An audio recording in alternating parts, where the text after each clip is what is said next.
ఓం శాంతి. ఈరోజు మురళి డేట్ 26 మే 2026. బాబా చెప్తున్నారు, మధురమైన పిల్లలు, స్వయం భగవంతుడే మాకు టీచర్ అయి చదివిస్తున్నారు అనే ఖుషి సదా మీలో ఉండాలి. మనం వారి నుండి రాజయోగాన్ని నేర్చుకుంటున్నాము, ప్రజాయోగాన్ని కాదు. ప్రశ్న: ఈ చదువులోని ప్రత్యేకత ఏమిటి? మీరు ఎప్పటి వరకు పురుషార్థం చేయాలి? జవాబు: ఎవరు ఈ చదువును చాలా సమయం నుండి చదువుతూ వస్తున్నారో వారికంటే కొత్త పిల్లలు తీవ్రంగా ముందుకు వెళ్తారు. ఇది కూడా ఒక విశేషతే. 3 మాసాల తీక్ష్ణ బుద్ధి గల కొత్త పిల్లలు పాతవారి కన్నా ముందుకు వెళ్ళగలరు. పూర్తి పాస్ అయ్యే వరకు, కర్మాతీత స్థితిని పొందే వరకు, అన్ని లెక్కాచారాలు సమాప్తి అయ్యే వరకు మీరు పురుషార్థం చేయవలసి ఉంటుంది. ఓం శాంతి. పిల్లలు ఎక్కడ కూర్చుని ఉన్నారు? అనంతమైన తండ్రి పాఠశాలలో. పిల్లలకు చాలా ఉన్నతమైన నష ఉండాలి. ఎవరి పిల్లలకు? అనంతమైన తండ్రి పిల్లలకు, లేక ఆత్మీక పిల్లలకు. తండ్రి ఆత్మల్నే చదివిస్తారు. గుజరాతీలను, మరాఠీలను చదివించరు. అవి నామరూపాలవుతాయి. తండ్రి ఆత్మల్ని చదివిస్తారు. ఎవరిని భగవంతుడని అంటారో వారే మన అనంతమైన తండ్రి అని పిల్లలైన మీరు కూడా అర్థం చేసుకున్నారు. భగవాను వాచ కూడా ఉంది, కానీ భగవంతుడని ఎవరిని అంటారో అర్థం చేసుకోరు. శివ పరమాత్మాయ నమః అని కూడా అంటారు. పరమాత్మ అయితే ఒక్కరే, వారు ఉన్నతాతి ఉన్నతమైన నిరాకారుడు. మిమ్మల్ని కృష్ణ భగవానుడు చదివించటం లేదు, ఇంతకుముందు చదివించి ఉండలేదు. మన ఆత్మల తండ్రి అయిన బాబా మనల్ని చదివిస్తున్నారు అని మీకు తెలుసు. భగవంతుడు అంటే నిరాకారుడే. శివుని మందిరంలోకి వెళ్తారు, అతన్ని పూజిస్తారు కూడా. అనగా తప్పకుండా ఎవరో ఒకరు ఉన్నారు. నామరూపాలకు అతీతమైన వస్తువు ఏది ఉండదు. ఇది కూడా ఇప్పుడు మీరు అర్థం చేసుకున్నారు. పూర్తి ప్రపంచంలో ఇది ఎవరికీ తెలియదు. మీరు కూడా ఇప్పుడు అర్థం చేసుకుంటున్నారు. చాలా సమయం నుండి అర్థం చేసుకుంటూ వచ్చారు. అలాగని చాలా సమయం నుండి వచ్చేవారి కన్నా కొత్తగా వచ్చిన వారు తీక్ష్ణంగా వెళ్ళలేరని కాదు. ఇది కూడా ఒక విశేషతే. 3 నెలల కొత్త పిల్లలు కూడా తీక్ష్ణంగా వెళ్ళగలరు. బాబా ఈ ఆత్మ బుద్ధి చాలా చురుకైందని అంటారు. కొత్తవారు విన్నప్పుడు చాలా గద్గదమవుతారు. అందరూ ఈశ్వర్య విద్యార్థులే. నిరాకార తండ్రి జ్ఞానసాగరుడు చదివిస్తున్నారు. భగవాను వాచ అని కూడా మహిమ చేయబడింది, కానీ ఎప్పుడు అన్న విషయాన్ని మర్చిపోయారు. ఇప్పుడు పిల్లలైన మీరు అర్థం చేసుకున్నారు. కొందరి తండ్రే టీచర్గా ఉంటారు, కానీ వారు కేవలం ఒక సబ్జెక్టును మాత్రమే చదివిస్తారు. వేరే సబ్జెక్టులను వేరే టీచర్ చదివిస్తారు. ఇక్కడైతే తండ్రి పిల్లలందరికీ టీచర్. ఇది అద్భుతమైన విషయం. శివబాబా మమ్మల్ని చదివిస్తున్నారు అని నిశ్చయం ఉన్న పిల్లలు చాలామంది ఉన్నారు. శ్రీకృష్ణుడు అని తండ్రి అని చెప్పలేము. అతన్ని ఇలా టీచరు, గురువు అని కూడా భావించరు. ఇక్కడ వీరు ప్రాక్టికల్గా చదివిస్తున్నారు. అనేక రకాలైన విద్యార్థులు కూర్చుని ఉన్నారు. ఎప్పటి వరకు మీరు పాస్ అవ్వరో అప్పటి వరకు బాబా టీచర్ అయి చదివిస్తారు. కర్మాతీత స్థితిని పొందే వరకు పురుషార్థం చేయాలి. కర్మల లెక్కాచారం నుండి ముక్తులవ్వాలి. బాబా మమ్మల్ని అలాంటి ప్రపంచానికి తీసుకెళ్తున్నారని పిల్లల ఆంతరంగంలో చాలా ఆనందం ఉండాలి. పిల్లలు కూర్చుని పరంధామ నివాస అయిన బాబా వచ్చి మమ్మల్ని చదివిస్తున్నారు అని భావించే పాఠశాల వేరేది ఉండదు. ఇప్పుడు మీరిక్కడ కూర్చుని మా అనంతమైన తండ్రి మమ్మల్ని చదివించేందుకు వస్తారని భావిస్తారు. కనుక లోపల చాలా సంతోషం ఉండాలి. బాబా మనకు రాజయోగాన్ని నేర్పిస్తున్నారు. ఇది ప్రజాయోగం కాదు, ఇది రాజయోగం. ఈ స్మృతి ద్వారానే పిల్లల్లో ఖుషి, పాదరస మట్టం పెరగాలి. ఇది ఎంత పెద్ద పరీక్ష! మీరు ఎంత సాధారణంగా కూర్చుని ఉన్నారు. ముస్లిం పిల్లలను జంపా ఖానా పై కూర్చుని చదివిస్తారు కదా. మీరు ఈ నిశ్చయంతో ఇక్కడికి వస్తారు. ఇప్పుడు తండ్రి సన్ముఖంలో కూర్చుని ఉన్నారు. బాబా కూడా నేను జ్ఞానసాగరుడును, నేను కల్పకల్పం వచ్చి రాజయోగాన్ని నేర్పిస్తానని చెప్తున్నారు. కృష్ణుని 84 జన్మలని అన్నా, బ్రహ్మ 84 జన్మలన్నా రెండు ఒకటే. బ్రహ్మనే శ్రీకృష్ణుడు. దీన్ని బుద్ధిలో బాగా ధారణ చేసుకోవాలి. తండ్రిపై చాలా ప్రేమ ఉండాలి. ఆత్మలమైన మనము ఆ తండ్రి సంతానము. పరంపిత పరమాత్మ వచ్చి మనల్ని చదివిస్తారు. కృష్ణుడు అలా చదివించేందుకు వీలు లేదు. ఇలా కృష్ణుడు చదివించి ఉండడు. కిరీటం మొదలైనవి తీసి వచ్చి ఉండడు. చదివించేవారు వృద్ధులుగా ఉండాలి. తండ్రి చెప్తారు, నేను వృద్ధ తనువును తీసుకున్నాను. ఇది నిర్ణయించబడింది. శివబాబా బ్రహ్మ ద్వారానే చదివిస్తారు. పరంపిత పరమాత్మ బ్రహ్మ ద్వారా స్థాపన చేస్తారని కూడా అంటారు. ఇప్పుడు బ్రహ్మ ఎక్కడి నుండి వచ్చారో అర్థం చేసుకోరు. తండ్రి కూర్చుని క్షణక్షణం పిల్లలను జాగృతం చేస్తున్నారు. మాయ మళ్ళీ నిద్రపుచ్చుతుంది. ఇప్పుడు మీరు సన్ముఖంలో కూర్చుని ఉన్నారు. నేను మీ ఆత్మీక తండ్రినని అర్థం చేసుకున్నారు. నా గురించి మీకు తెలుసు కదా. పరంపిత పరమాత్మ జ్ఞానసాగర్లు, పతిత పావనుడు, దుఃఖహర్త, సుఖకర్త అని మహిమ కూడా చేస్తారు. కృష్ణుని గురించి ఇలా ఎప్పుడూ అన్నారు. అందరినీ ఒకేసారి చదివించలేరు. మధువనంలో మురళి వినిపిస్తారు. అది మళ్ళీ అన్ని సేవా కేంద్రాలకు వస్తుంది. ఇప్పుడు మీరు సన్ముఖంలో ఉన్నారు. కల్పక్రితం కూడా బాబా ఇలాగే చదివించారని మీకు తెలుసు. గడిచిపోయిన ఆ సమయం ఇదే. అది ఇప్పుడు మళ్ళీ వర్తమానంగా అవనున్నది. భక్తి మార్గంలోని విషయాలను ఇప్పుడు వదిలేయాలి. ఇప్పుడు మీకు జ్ఞానం పైన, చదివించే వారిపైన ప్రీతి ఉంది. కొందరు టీచర్ల వద్ద చదువు నేర్చుకున్నప్పుడు వారికి కానుకలు కూడా ఇస్తారు. ఈ బాబా అయితే వారే స్వయంగా కానుకలు ఇస్తారు. ఇక్కడికి వచ్చి వీరు మా పిల్లలు అని సాకారంలో చూస్తారు. అందరూ 84 జన్మలు తీసుకోరు. జ్ఞానం కూడా పిల్లలకు ఉంది. కొందరికి ఒక్క జన్మ కూడా ఉంటుంది. అందులోనే సుఖదుఖాలను దాటుకుంటారు. ఇప్పుడు మీరు ఈ విషయాలన్నీ అర్థం చేసుకున్నారు. ఇది మనుష్య సృష్టి వంశవృక్షం.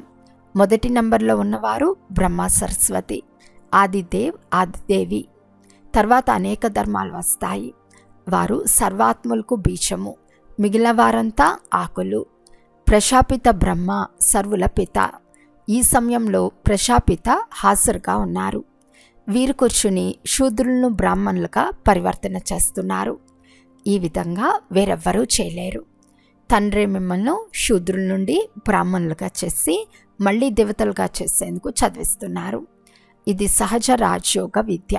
జనక మహారాజ్ కూడా 1 సెకండ్లో జీవన్ముక్తిని పొందారు అనగా స్వర్గవాసులుగా అయ్యారు. మనుషులు మహిమ చేస్తూనే ఉంటారు, కానీ అర్థం చేయించలేరు. ఇప్పుడు తండ్రి పిల్లల్లారా ఆత్మాభిమానులుగా అవ్వండి అని చెప్తున్నారు. మీరు అశరీరులుగా వచ్చారు. తర్వాత శరీరాన్ని తీసుకుని పాత్రను అభినయించారు. మీరు పూర్తి 84 జన్మలు తీసుకున్నారు.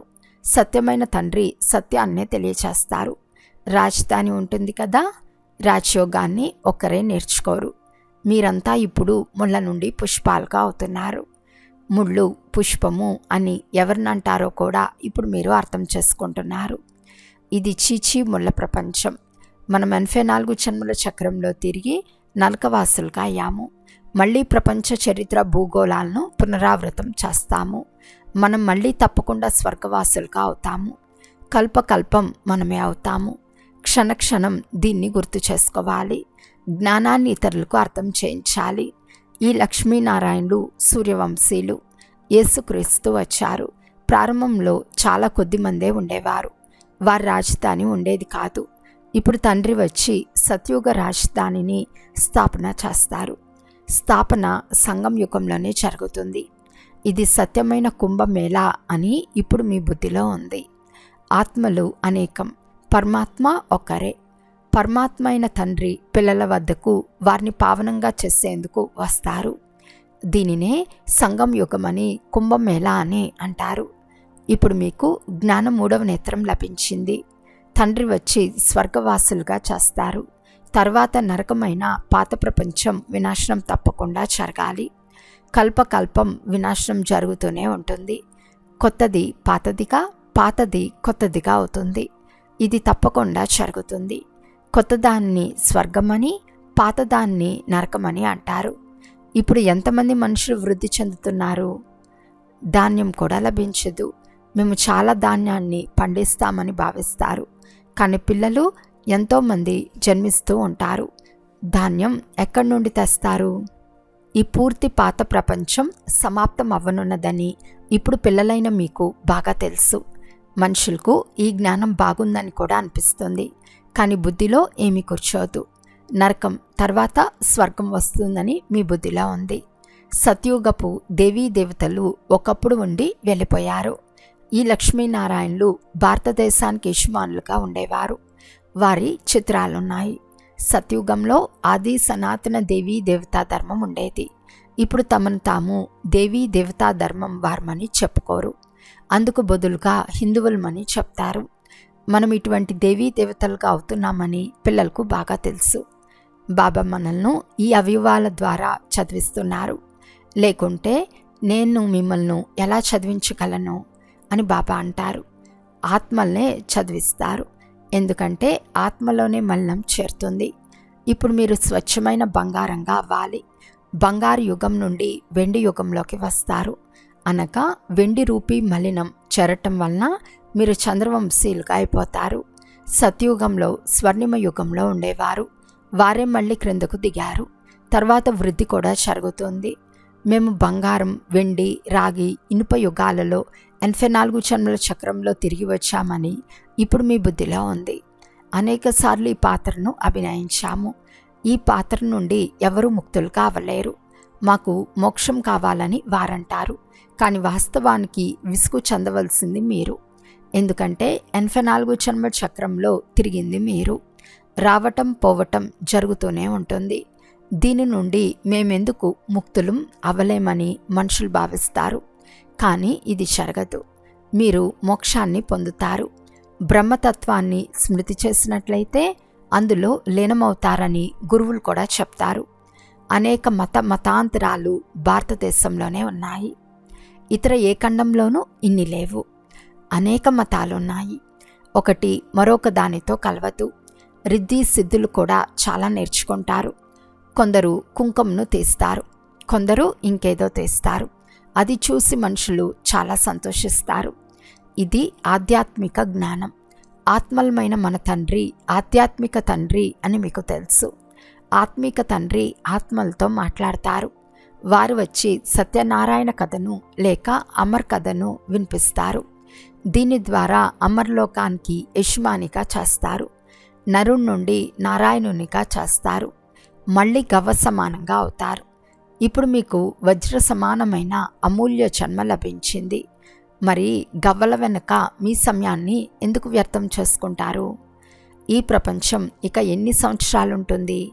ఎన్ని యుద్ధాలు గొడవలు జరుగుతూ ఉంటాయి? అన్నీ సమాప్తమవుతాయి.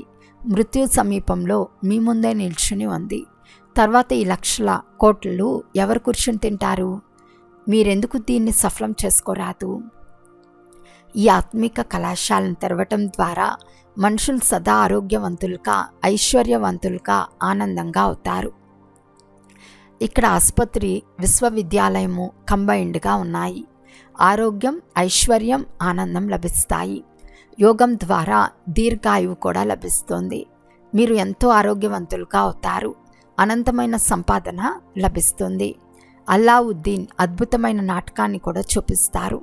అల్లా ఏ ఆది సనాతన దేవీ దేవతా ధర్మాన్ని స్థాపన చేస్తారో అందులో చాలా సుఖముందని మీకు తెలుసు.